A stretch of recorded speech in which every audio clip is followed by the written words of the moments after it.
This is definitely by far the oldest case that I've been associated with. We couldn't imagine anyone wanting to do anything like that to her.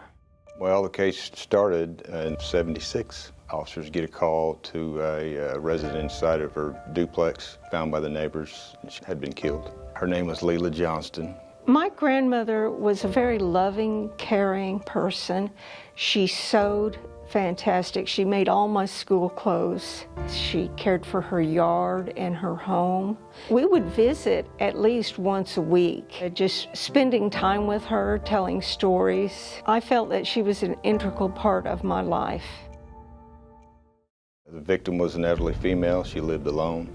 She lived in the downstairs section of the duplex. You know, as is the norm, detectives responded to the scene back then.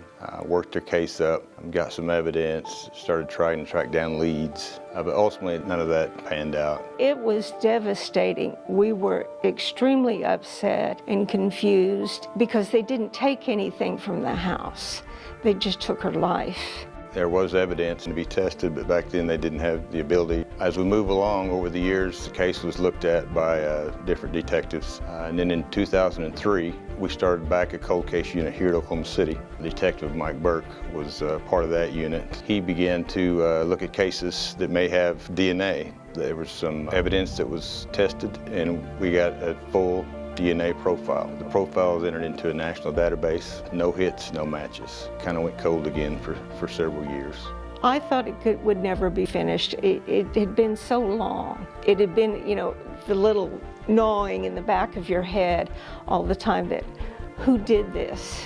April of '23, we started looking at cases that we could do some genealogy. So we contacted a lab in Florida, DNA Labs International. They do great work out there. They helped us rule out several people. Allison was their genealogist, and she's fantastic. She'd give us some names, this little branch family over here to go track down and try to work through this group. We think we're getting close sometime. Find out we were down the wrong path. We'd get discouraged. Allison would say, hey, no, we're ruling things out, and she'd give us another group.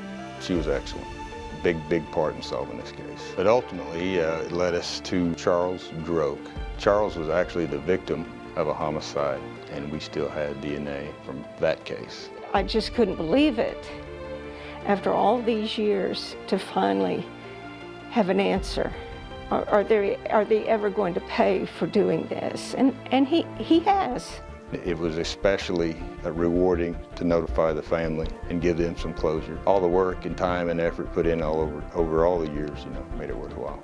I'm just extremely grateful for the police department, the gentlemen who've worked on this to find this answer. I can't thank them enough. It is very important that this is solved. I feel an inner peace now.